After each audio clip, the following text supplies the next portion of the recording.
Dipersembahkan oleh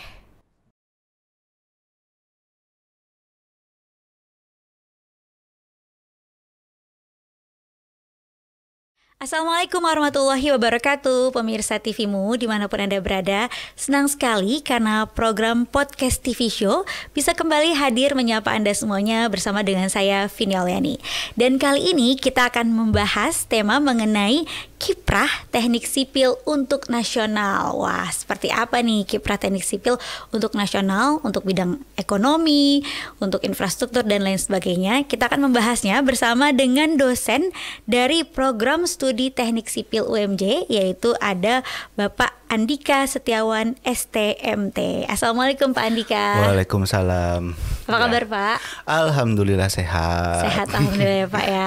Makasih loh Pak bisa berkunjung ke studio TVmu untuk saya juga podcast. Terima kasih sudah diundang untuk hari ini. Alhamdulillah sama-sama Pak. Ya, nah kita akan membahas nih Pak mengenai kiprah teknik sipil untuk nasional nih ya, karena ternyata perannya cukup besar nih ya untuk nasional dan juga berbagai macam bidang ekonomi dan lain sebagainya. Namun sebelum lebih jauh nih kita membahas, boleh kenalan dulu nih Pak ya dengan teknik sipil ya. Sebenarnya teknik sipil ini ilmu yang pelajari apa sih? Kita belajar apa aja nih di teknik sipil? Gitu. Ilmu teknik sipil itu mempelajari secara prinsip mengenai struktur bangunan. Jadi kalau orang melihatnya di luar, salah satunya melihat gedung atau bendungan atau jalan, nah itu salah satu keilmuan kami di bidang teknik sipil. Jadi secara prinsip kalau ditanya sipil itu bergeraknya apa? Ya gampangnya bergeraknya bidang bangunan. Tapi di Prodi S1 Teknik Sipil di UMJ, salah satu keluarannya adalah juga membuat atau bisa merancang untuk gedung, bendungan dan lain sebagainya. Jadi gambaran overall teknik sipilnya seperti itu di sipil UMJ. Jadi kalau teman-teman pemirsa ini, teman-teman calon mahasiswa, kalau ngelihat jembatan kayak ada insting, wah kayak sih bisa nih bikin jembatan seperti ini, fondasinya yang kokoh, ini itu ada bakat-bakat untuk masuk teknik sipil ya Pak ya. Ya, jadi base-nya itu kadang-kadang kalau kita nih Mbak, kalau orang teknik sipil kalau misalkan lagi jalan ngelihat jembatan atau ngeliat gedung, ya itu jadi diskusinya di situ dengan dosen atau mungkin dengan mahasiswa nanya, Pak itu kenapa berapa bebannya atau lain sebagainya, itu diskusinya di situ untuk mahasiswa atau dosen-dosen. Jadi kadang-kadang kalau orang misalkan wisata mungkin ngelihatnya alam, nah kita ngelihat sisi teknik sipilnya mana nih yang aneh nih, mana yang aneh seperti itu. Nah kalau di teknik sipilnya UMJ sendiri memang basicnya dosen kami itu senang mengeksplorasi di bidang teknik sipil. Tapi kalau kami menyebutnya senangnya meroyek. Jadi sebenarnya proyek ini adalah untuk mengaplikasikan dan mengimplementasikan ilmu teknik sipil di lapangan, dan akan kami bawa kembali ke kampus untuk kami sampaikan ke mahasiswa bahwa kalau misalkan ada kasus di bidang teknik sipil, maka penerapannya adalah A. Jika terjadi kasusnya A, maka penerapannya B. Jadi supaya lulusan teknik sipil itu menjadi siap kerja dengan dasar-dasar dari keilmuan dosen tersebut, yang dosen itu juga di lapangan. Jadi kita nggak hanya mampu menghitung, tapi kita juga mampu melakukan atau problem solving, ya, menyelesaikan masalah yang ada di lapangan. Karena tahu kasus nyatanya langsung, dosennya langsung terjun ke project-projectnya secara langsung. Betul. Itu contohnya seperti apa tadi? Misalnya ada kasus A ini seperti ini, jadi, apakah kurang perhitungan seperti bisa roboh atau gimana? Jadi misalkan ada kasus kalau Mbak lihat di sungai atau kali itu sering di pinggirnya itu suka ada beton ya. Nah kalau beton itu kita, kalau orang sipil kita sebut sebagai pemasangan seat pile. Kita ada kasus misalkan seat pile-nya tiba-tiba runtuh atau tiba-tiba seat pile-nya miring masuk ke dalam air. Nah itu kita kasih tahu berarti ada kesalahan di metode pelaksanaan. Jadi misalkan si seat pile-nya itu tidak terangkur baik ke dalam tanahnya, misalkan seperti itu. Nah itu yang kita sampaikan ke mahasiswa. Atau misalkan kita lagi diskusi atau bicara tentang struktur. Nah, kalau struktur itu misalkan struktur beton yang paling awam banget perencanaan itu adalah menghitung tulangan, jadi luas tulangannya. Nah, setelah mendapat luas tulangan misalkan 1000 mm, kita harus bisa berpikir apakah 1000 mm itu mampu di dimensi misalkan 200 kali 200. Jadi logikanya harus nyambung. Jadi kita nggak bisa semena-mena menerima angkanya 1000 mm, tapi ternyata nggak bisa tuh dibalok 200 kali 200. Nah, harus jeli harus dihitung ulang, lagi, harus jeli dan lain sebagainya. Nah, itu makanya teknik sipil itu harus teliti karena kalau kita lihat misalkan ada kegagalan struktur, terobos dikit aja bisa bahaya. Pasti sipilnya yang disalahkan. Makanya perlu juga komunikasi dari sisi engineer. Kalau S1 biasanya bahasa kerennya adalah engineer ya, atau insinyur ya. Kalau dulu insinyur, kalau sekarang biar lebih keren engineer-nya. Jadi biasanya engineer itu harus juga mampu komunikasi dengan pekerja yang ada di lapangan. Nah, beberapa kasus misalkan tiba-tiba dulu ada jembatan, tiba-tiba dia runtuh, ternyata scaffoldingnya kurang, perkuatannya kurang. Nah, itu juga menjadi concern-nya orang teknik sipil, bagaimana mengkomunikasikan scaffolding itu atau penyangga supaya mampu menahan beton yang masuk ke dalam cetakan itu. Kurang lebih seperti itu. Iya, dulu juga pernah ada contoh kasus flyover itu katanya mau runtuh, tapi ternyata itu memang sengaja dibuat untuk seperti pengembangan kalau panas itu bisa juga seperti itu ya. Ya, makanya karena sifat beton salah satunya memang ada panas, dilakukan beberapa treatment tertentu supaya mengantisipasi hal yang tidak diinginkan. Tapi ya kembali lagi harus memang benar ada komunikasi antara si engineer dengan pekerja yang ada di lapangan. Jadi kurang lebih kami juga menyampaikan sesuatu ilmu di lapangan supaya mahasiswa tahu nanti kalau in case sama persis atau beda, mereka bisa menyelesaikan seperti itu. Baik. Lalu kita balik lagi ke kiprahnya nih. Jadi kiprah teknik sipil untuk nasional itu seperti apa, Jis? Nah, kita akan berbicara kiprah menjadi beberapa bagian. Kalau kita bicara dari sisi lulusan, kami bekerja sama dengan Kementerian PUPR di Direktorat Jenderal Bina Konstruksi, khususnya Balai Wilayah 3 DKI Jakarta, ini dalam rangka penambahan kompetensi atau disebutnya kompetensi tambahan dan uji sertifikasi yang secara prinsip untuk mendapatkan SKK. Jadi kalau di teknik sipil untuk untuk diakui kompeten, kita sebutnya untuk diakui kompeten harus mendapatkan sertifikat kompetensi kerja. Nah, mendapatkan sertifikat kompetensi kerja itu paling nggak harus punya pengalaman 2-3 tahun setelah lulus. Kerjasama yang dilakukan oleh Kementerian PUPR ini khususnya adalah untuk memberikan kompetensi tambahan supaya mahasiswa memiliki SKK yang baru lulus, jadi mempunyai SKK. Jadi harapannya kurang dari 2 tahun sudah memiliki SKK, dan itu akan membantu untuk proyek-proyek khususnya pembangunan IKN ya, karena kita tahu sekarang pemerintah sedang fokus dalam pembangunan IKN, sedangkan SDM yang kompeten, artinya yang terlisensi kompeten itu masih sangat minim karena berkaitan dengan pengalaman kerja, pengalaman itu untuk mengantisipasi atau untuk membantu supaya menjadi lebih baik, maka diadakan sertifikasi tambahan itu. Jadi salah satunya untuk kiprahnya teknik sipil yaitu tadi, jadi kita kerjasama dengan PU supaya mahasiswa kita mampu bersaing dengan universitas lain dan juga mempunyai pengalaman yang lebih sehingga bisa diakui baik dari sisi nasional maupun internasional, seperti itu, Mbak.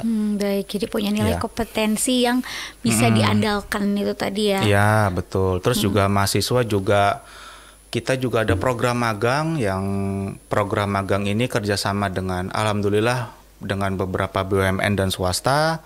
ada juga kurang lebih sekitar ada 10 mahasiswa yang berhasil magang di BUMN dengan saingan dengan perguruan tinggi negeri khususnya yang ya kita mungkin bisa tahu perguruan tinggi negeri, tapi alhamdulillah mahasiswa sipil itu bisa masuk ke BUMN di bidang teknik sipil ya, seperti kemarin itu kalau nggak salah Hutama Karya salah satunya yang itu masih magang ya, jadi masih mahasiswa tingkat akhir. Iya, udah mahasiswa bisa, ya? tingkat akhir atau mungkin mahasiswa kecenderung lebih dikonsentrasikannya sekitar semester 7. Semester 7. Jadi semester 7 tuh karena sudah menguasai dan sudah mempelajari basic-basicnya, maka itu kita masukkan ke dalam program magang sebenarnya supaya mahasiswa mempunyai pengalaman, jadi saat lulus dari teknik sipil benar-benar siap kerja, seperti itu Mbak.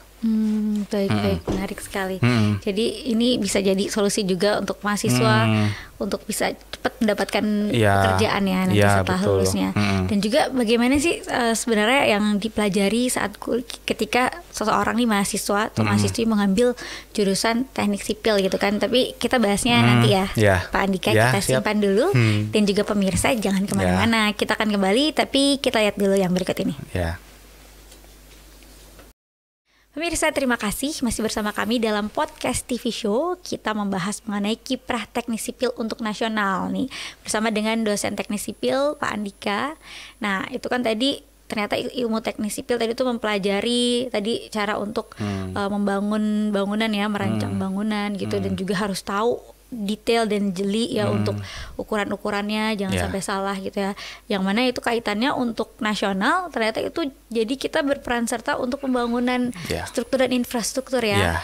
Fasilitas-fasilitas negara, tadi jembatan, jalan layang gitu. Betul. Jadi ada kebanggaan tersendiri juga ya Pak ya kalau kita bisa ikut serta gitu, andil di dalamnya. Biasanya makanya saya tuh suka bilang mahasiswa sipil itu kalau sudah berhasil misalkan merancang suatu bangunan atau dia di lapangan bisa membangun gedung lah yang paling gampang di Jakarta misalkan, pasti akan ada suatu kebanggaan sendiri dari sisi lulusan itu atau sisi person orangnya, karena dia ikut berkontribusi dalam pembangunan itu.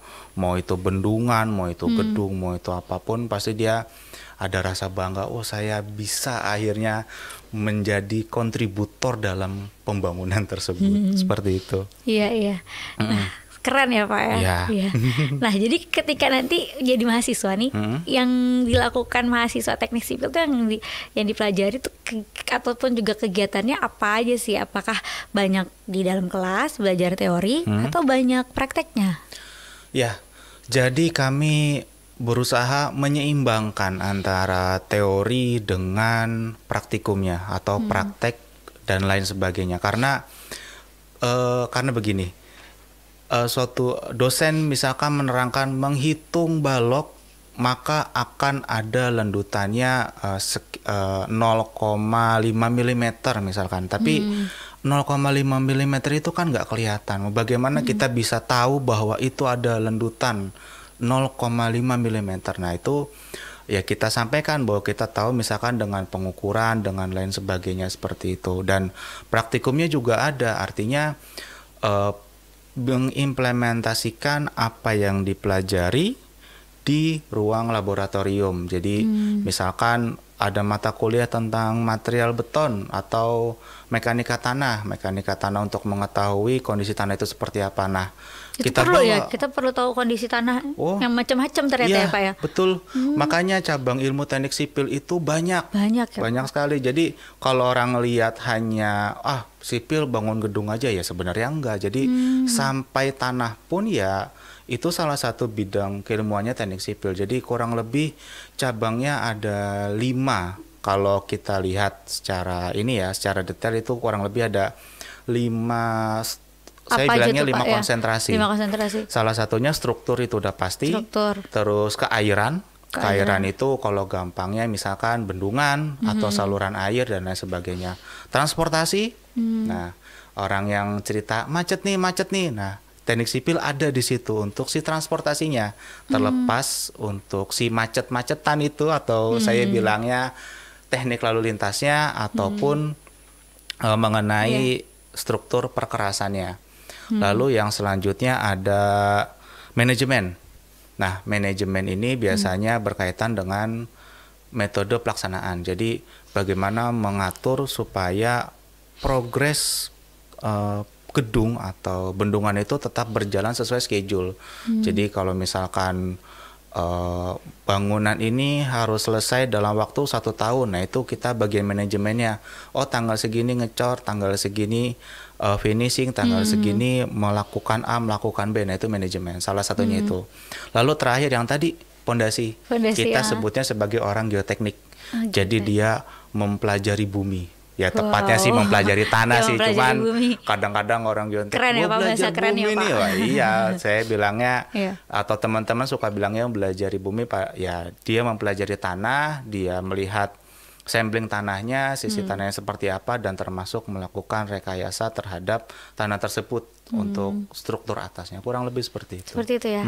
Menarik ya. Nah, itu tadi ke-5 itu tadi ya. 5 komponen itu tuh sudah dipelajari ataupun juga merupakan penjurusan di S1 atau gimana? Atau semuanya dipelajari atau nanti di menjurus bisa pilih salah satu? Semuanya dipelajari. Semuanya dipelajari itu disampaikan.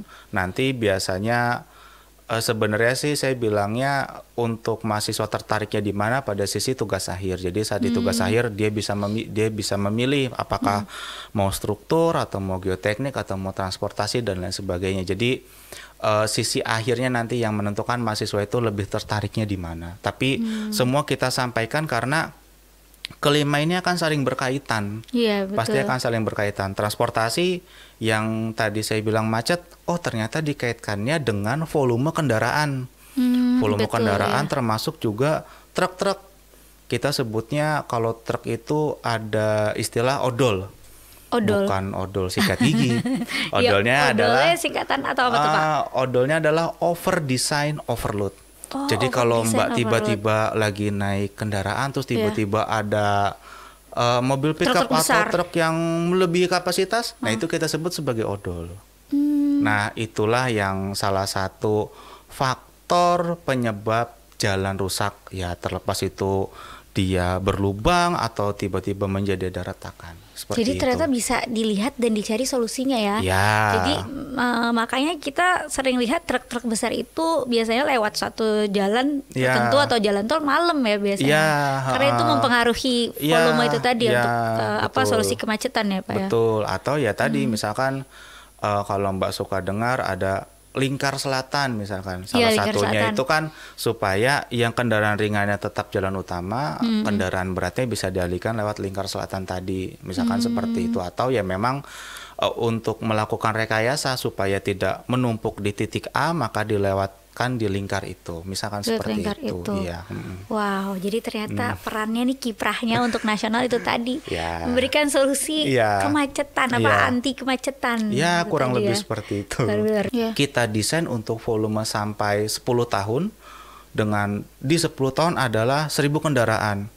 Nah, di tahun kelima karena banyak itu, nah di tahun kelima sudah macet. Nah, ini kesalahannya ada di mana? Nah, itu kan menjadi masalah untuk kita juga ya. Makanya teknik sipil itu selain merancang, dia juga melakukan proyeksi-proyeksi supaya dapat mengantisipasi untuk sekian tahun ke depan. Seperti itu. Iya, luar biasa seru ternyata ya. Belajar teknik sipil jangan dipikirin hitung-hitungannya aja susah-susahnya, tapi jadi seperti memecahkan kasus ya, Pak ya. Betul. Jadi saat mahasiswa terjun ke lapangan, ya KKN dan juga ada kegiatan Pengmas ya, atau pengabdian masyarakat. Karena kita kan catur dharma, jadi salah satunya ada pengabdian masyarakat ya untuk melihat kira-kira masuk akal nggak sih kalau kita dimensinya adalah 17 misalkan. Ya sebenarnya secara hitungan benar, tapi artinya apakah si pekerja benar bisa teliti di 17 cm misalkan. Karena lulusan itu juga salah satunya jadi pengawas. Ya dia kan harus mengecek kalau misalkan si perencana bilangnya 17, di lapangannya 17 berarti kan harus matching. Sesuai yang dibutuhkan. Dan itu juga misalkan di pabrik kan juga pasti masa iya Pak 17. Kadang-kadang kan ada yang pabrik, ada yang Pak kayaknya kalau 17 kita nggak ada modulnya. Kan pasti kan kalau modul atau ya modul lah kita sebutnya, cetakan kan nggak mungkin angkanya 17, 13 kan nggak mungkin, pasti 10, 15 kelipatan 5. Bulat-bulat ya, Pak ya, genap ya biasanya.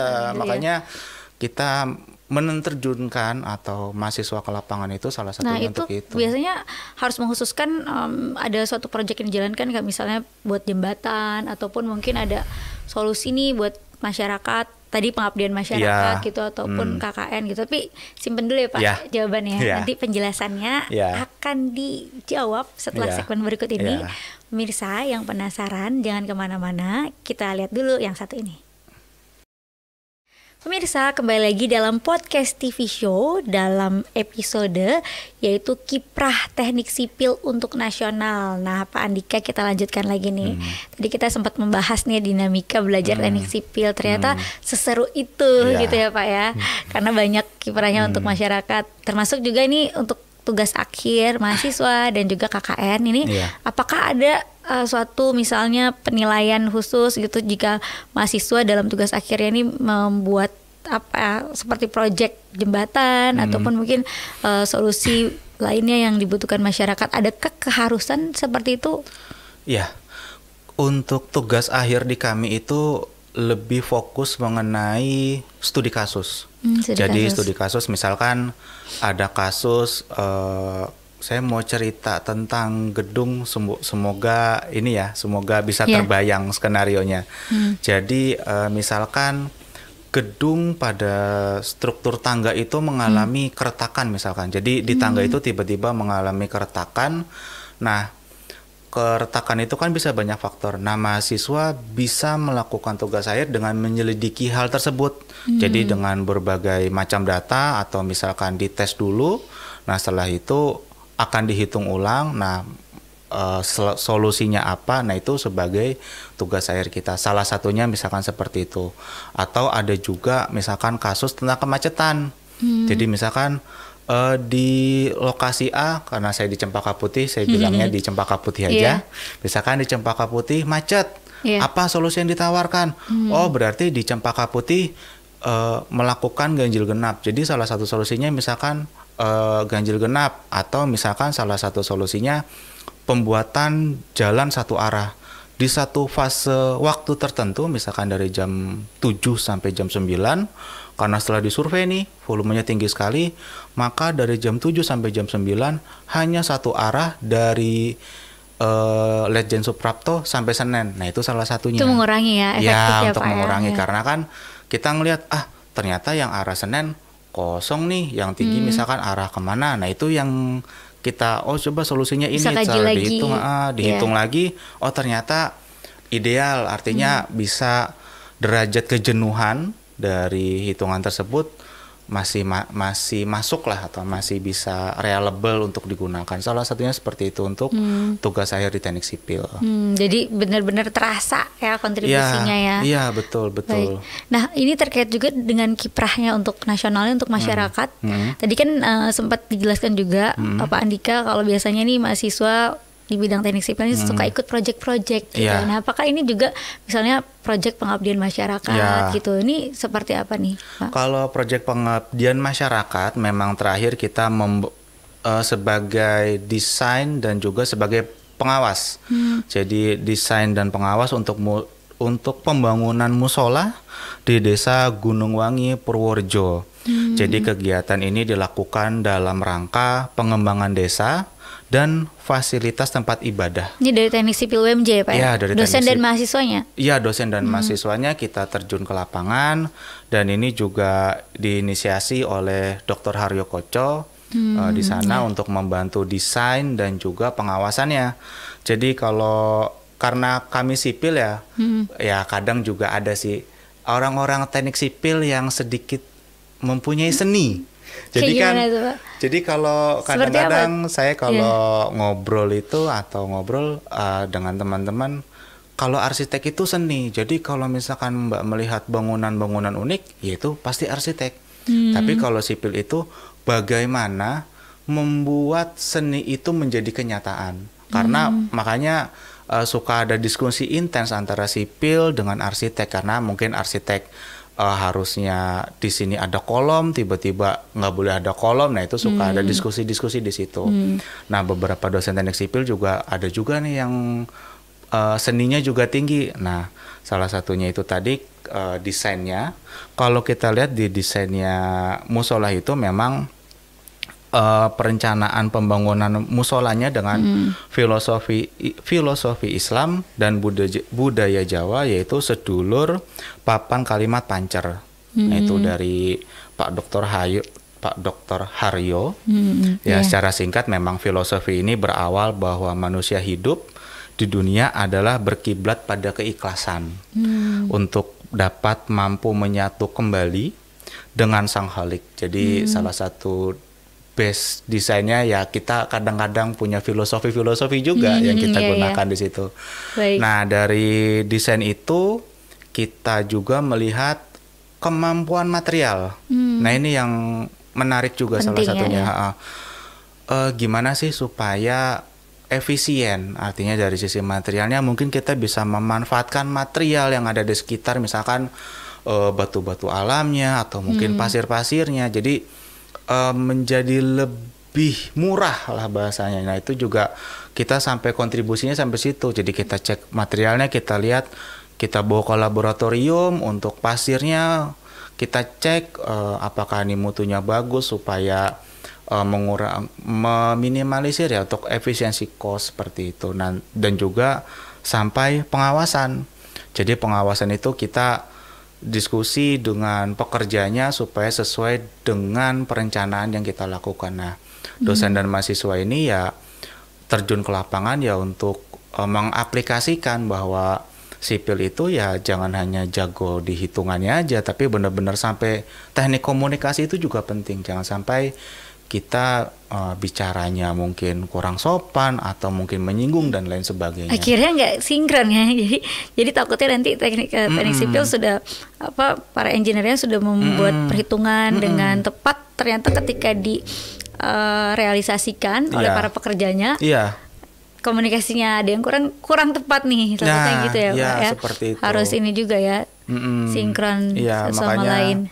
Ya betul, makanya mahasiswa itu sering terjun ke lapangan dan kita bawa, bahkan yaitu tadi kalau misalkan di kelas ya kita akan menceritakan kalau beton misalkan ukurannya 200 kali 700 dengan tulangannya sekian milimeter, apakah bisa ditampung oleh dimensi itu. Nah, terus apa yang harus kita lakukan, tahapannya seperti apa. Nah, itu yang kita sampaikan supaya benar-benar saat di lapangan, ini pas dan mahasiswa UMJ bisa nih menyelesaikan masalah gitu. Kadang-kadang yang dilihat itu bagaimana cara kita menyelesaikan masalahnya. Iya, luar biasa ya. Nah, untuk prestasi dosen dan juga mungkin mahasiswa, adakah juga prestasi yang diberikan ataupun kontribusinya ke Persyarikatan Muhammadiyah sendiri? Karena kan ini jurusan teknik sipil di UMJ gitu kan. Itu kan tadi di nasional ya banyak yang bisa dilakukan dalam pengabdian masyarakat, musola. Kalau kontribusi ke Muhammadiyah nih pernah adakah? Begitu.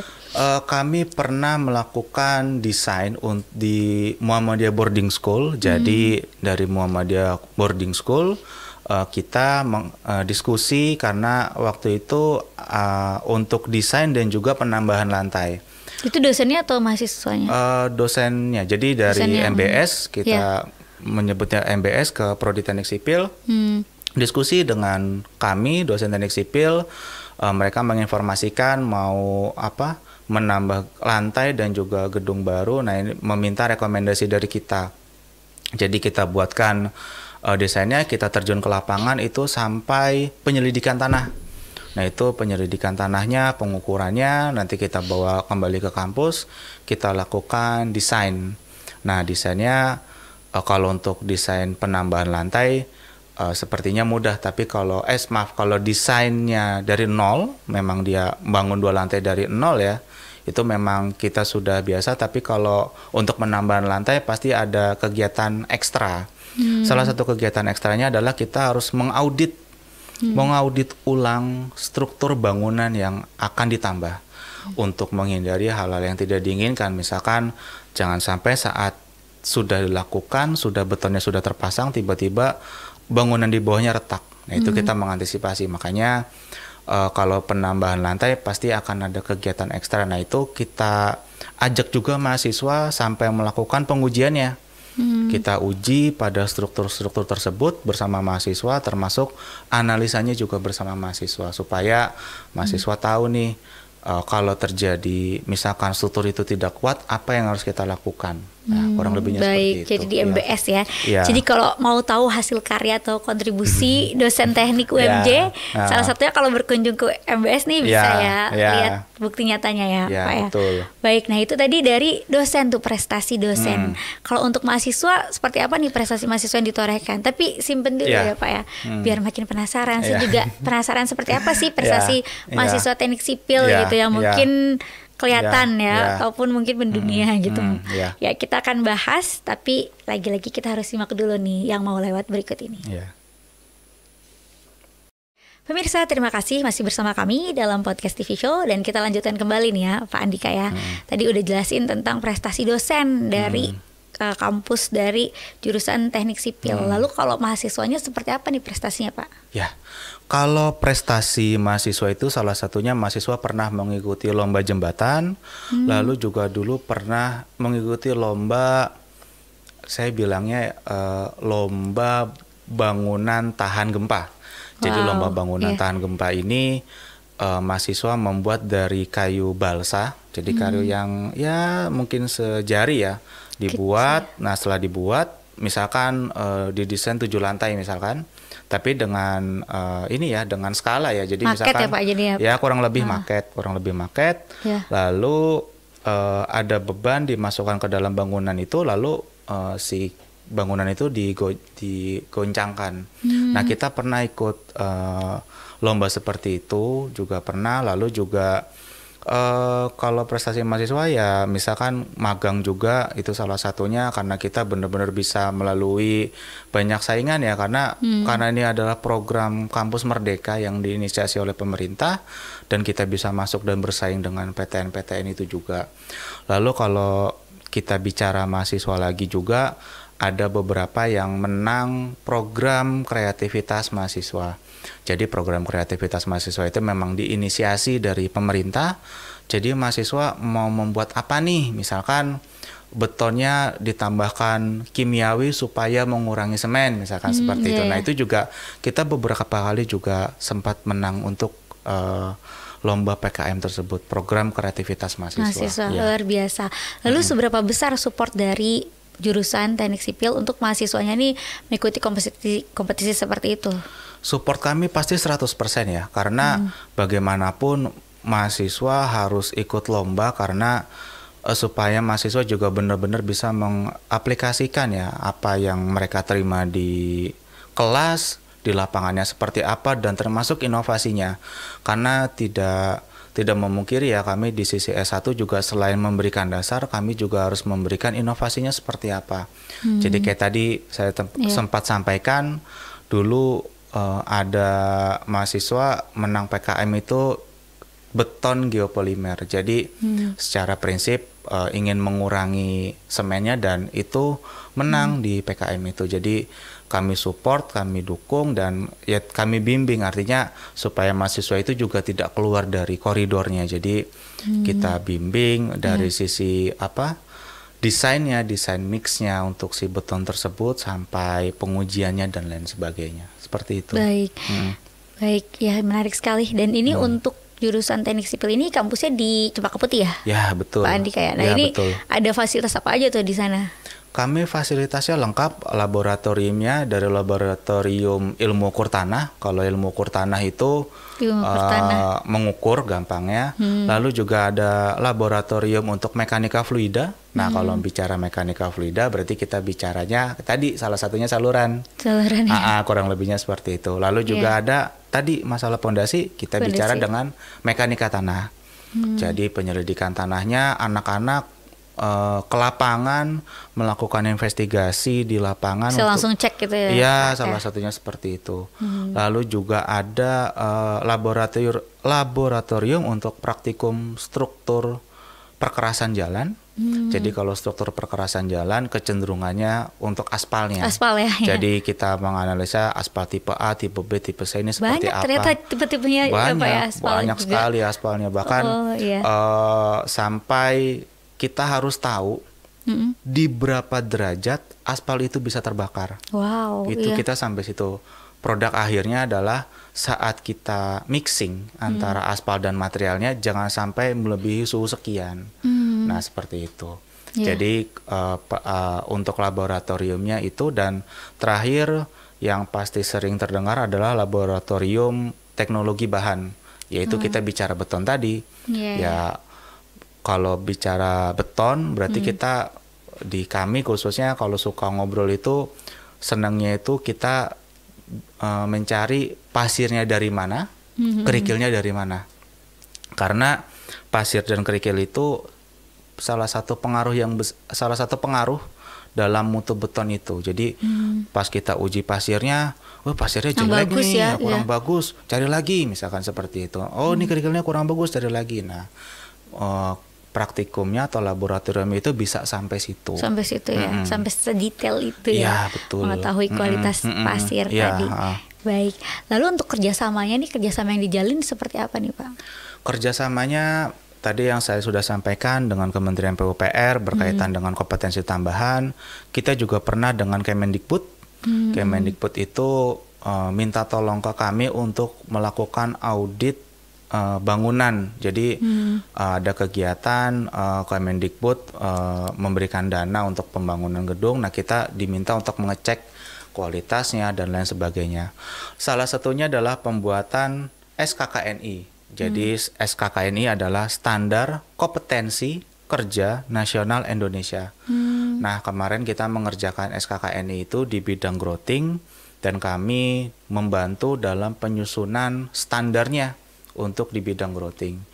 Seperti itu. Dan dosen kami juga ada yang sebagai asesor untuk sertifikat kompetensi kerja yang tadi saya sampaikan.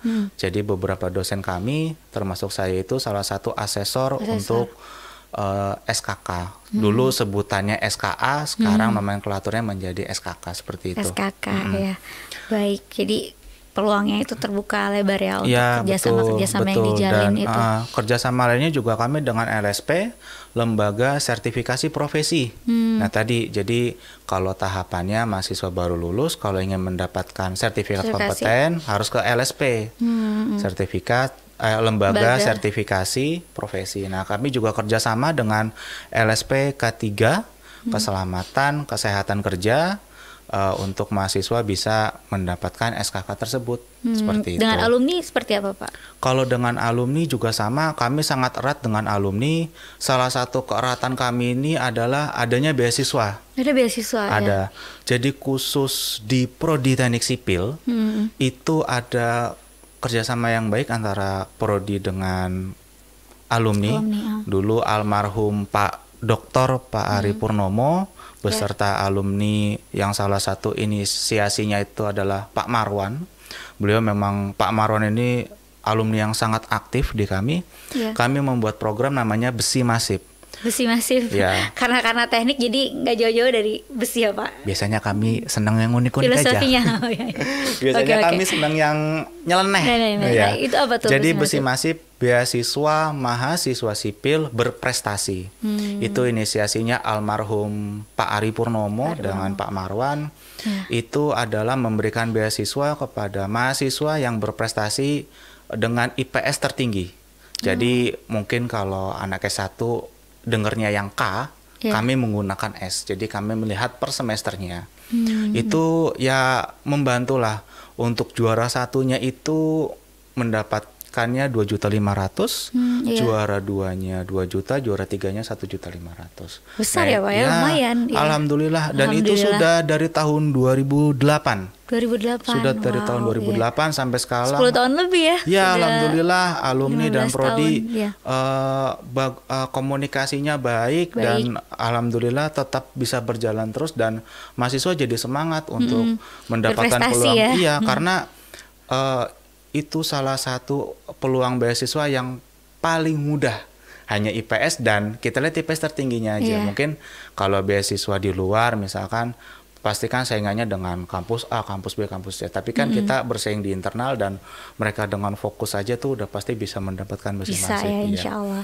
Ya Baik. kerjasama yang lain juga dengan Bank Syariah Indonesia untuk beasiswa juga kami juga ada. Juga Seperti ada, itu. luar biasa. Iya. Jadi ternyata bertabur beasiswa nih. Iya. Ini kabar gembira juga nih buat Iya. teman-teman yang mau masuk jurusan teknik itu. Nah, satu lagi kalau untuk mahasiswa teknik ini harus kuat di apa sih? Apakah di matematika atau IPA atau Mbak fisika pengen gitu? jawaban nyeleneh apa jawaban jujur? Dua-duanya aja Pak. Kalau Biar buat jawaban modal mahasiswa, calon mahasiswanya nih harus kuat di mana? ya kalau Atau semuanya? jawaban nyelenehnya ya harus kuat iman. Wah, kuat iman. Karena karena di UMJ. Iya, bukan karena UMJ-nya. Ya artinya gini, karena memang basicnya jawaban seriusnya karena memang basicnya matematika. Jadi karena menghitung struktur-struktur itu pasti basicnya memang matematika. Jadi memang salah satu yang harus dikuatkan memang sisi matematikanya. Nanti sambil berjalannya waktu nanti juga akan diasah mengenai logika-logikanya. Bahkan kalau dulu kami menyampaikan feeling engineer-nya harus ada. Jadi saat melihat atau mendesain sesuatu kita feelingnya juga harus kuat. Ini bener nggak sih? Ini kayaknya ada yang kurang deh atau bagaimana. Nah itu sambil sering berjalannya waktu.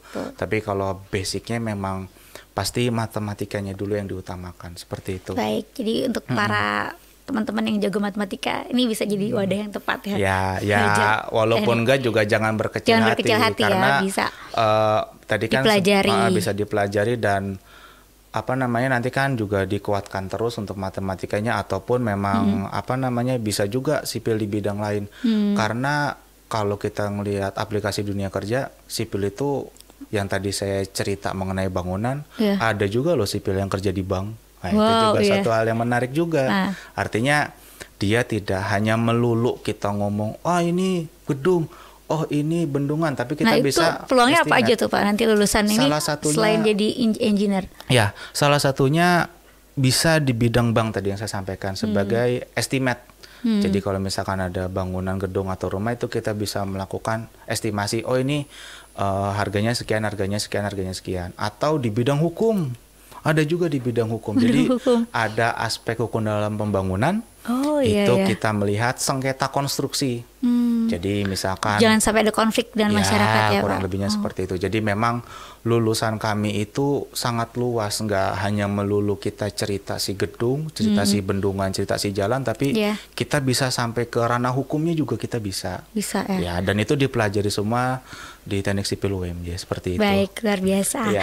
Nah ini Pak Andika boleh kasih juga closing statement mengenai bahasan kita nih tentang kiprah teknik sipil untuk nasional dan juga mungkin ajakan ataupun juga solusi buat teman-teman penonton semuanya yang masih galau nih ingin lanjut ambil jurusan teknik sipil tapi mungkin masih ragu-ragu, silahkan. Ya. Teknik sipil bagaimanapun akan terus berkembang dan akan bermanfaat untuk masyarakat, baik untuk nasional dan internasional. Kenapa? Karena saat kita masih ada di bumi ini ya pasti kita akan membutuhkan bangunan, terlepas itu bangunan gedung, rumah, dan lain sebagainya. Bahkan kalau Elon Musk sudah ke planet Mars, kita juga pasti ke planet Mars untuk membangun bangunan itu. Jadi teknik sipil itu akan terus membangun dan juga memberikan kemanfaatan bagi masyarakat, khususnya sipil UMJ memberikan kemanfaatan bagi masyarakat, baik itu misalkan di bidang-bidang teknik sipil ya tadi misalkan saya sampaikan ada desain gedung atau misalkan ada penambahan lantai, nah itu juga kita masuk di situ dan membantu masyarakat yang memang membutuhkan keilmuan kita, tenaga kita di bidang teknik sipil. Kalau untuk mahasiswa jangan ragu karena bidang infrastruktur itu masih banyak di Indonesia, salah satunya IKN karena lulusan teknik sipil masih sangat kurang. Jadi dibutuhkan banyak lulusan teknik sipil untuk membangun bangunan infrastruktur ya dari jalannya, mungkin dari drainase, gedung dan lain sebagainya. Jadi jangan ragu mau masuk teknik sipil, apalagi teknik sipil UMJ karena kita banyak berkontribusi baik untuk masyarakat sekitar kita maupun sampai pembangunan di tingkat nasional dan juga internasional. Seperti itu. Baik, luar biasa. Terima kasih sekali Pak Andika atas penjelasannya. Ini benar-benar mencerahkan dan juga semoga bermanfaat dan menjadi solusi untuk kita semua. Dan kita jadi tahu nih, jadi berkenalan dengan dunia teknik sipil. Sekali lagi terima kasih. Dan juga terima kasih pemirsa telah menyaksikan podcast edisi kali ini, yaitu Kiprah Teknik Sipil untuk Nasional bersama dengan Pak Andika. Dan tidak terasa kita harus pamit dulu pemirsa. Saya Vini Oliani dan juga Bapak Andika serta seluruh kerabat kerja yang bertugas, kami mohon undur diri. Jangan lupa untuk saksikan podcast TV Show bersama UMJ dalam episode-episode lainnya hanya di TVmu. Akhir kata, wassalamualaikum warahmatullahi wabarakatuh. Waalaikumsalam.